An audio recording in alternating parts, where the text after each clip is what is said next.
Hi, my name is Aaron Brown, Senior Loan Officer with LHM Financial, and today I've asked one of America's top 100 agents, Shannon Collins with HomeSmart, to join me. There's been so much talk about the current and future state of the housing market that I thought it would be a good idea to discuss with a realtor who is dealing with this daily. Welcome, Shannon, and thank you so much for joining me. Hi, Aaron. Thank you so much for having me.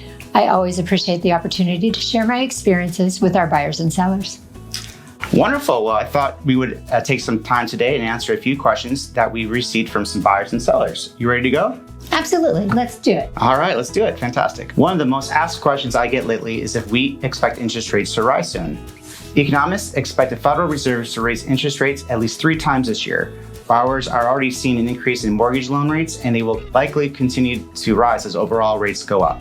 And to add to that, we still expect housing prices to continue to rise, albeit at a slower pace. But the longer you wait to buy a home in the future, the more it will cost you. Yes, things change with the mortgage interest rates and programs, and they can really impact people like you. So if you're thinking about or in the process of looking for a home, I'd love to give you an update and let you know what the current conditions mean to you. The other day, someone told me that they were waiting to buy their next home after the market crashes again. Do you anticipate a market crash like we had seen before? Well, Aaron, we do not expect a market crash in the future. There will be a slight adjustment, however, and eventually the market will shift from the current seller's market to a buyer's market. However, it doesn't look like that will happen in the next several years, at least in Arizona.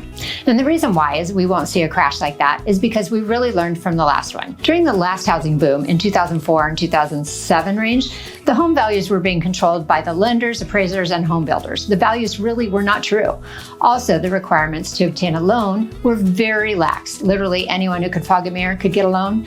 That is not the case now. So the people who own a home are in a good position to pay that mortgage. I'd also like to point out what it will cost a buyer if they purposely wait for the market to change.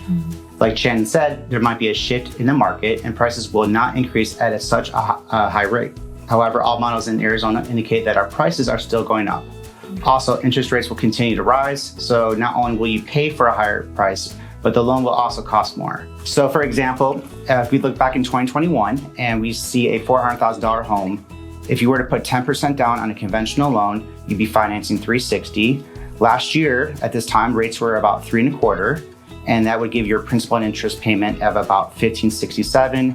When you add in the taxes, insurance, and mortgage insurance, because you only put 10% down, you're looking at a payment last year of about $2,092. This year, in 2022, we've seen interest rates go up significantly. We're about a rate 1% higher, so let's just say 4.25%. So under the same example, your principal and interest payment is about $1,771. Overall, you're looking at about a $200 increase in payment from this year to last year.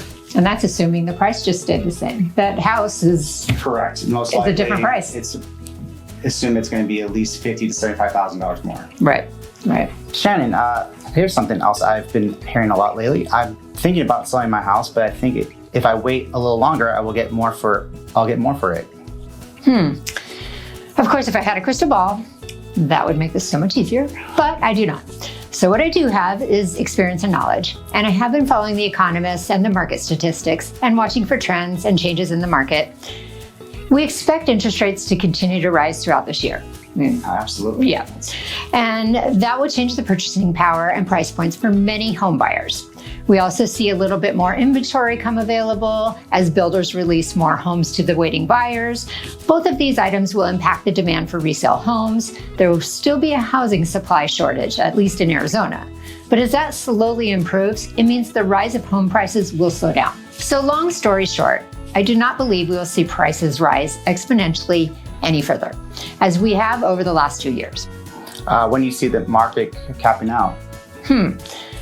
I think we've seen the top of the market frenzy with the intense multiple offer scenarios, and while prices continue to rise, they will be at a more gradual pace than before. I think if someone wants to sell their home this year, I would do it while we know the state of the market, while we know what's going on, rather than hope for what could happen in the future. There are too many prospective influences that could change things in a matter of minutes. At least now we know what we're working with.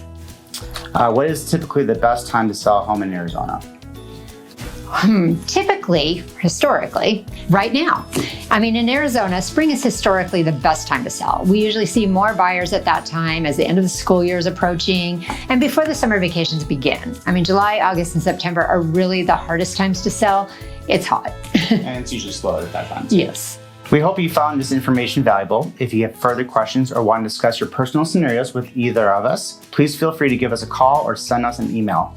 You can also request a follow-up call by clicking on the provided link. Remember, there are no stupid questions, and we're always happy to assist. I'm Aaron Brown. And I'm Shannon Collins, and we thank you for joining us.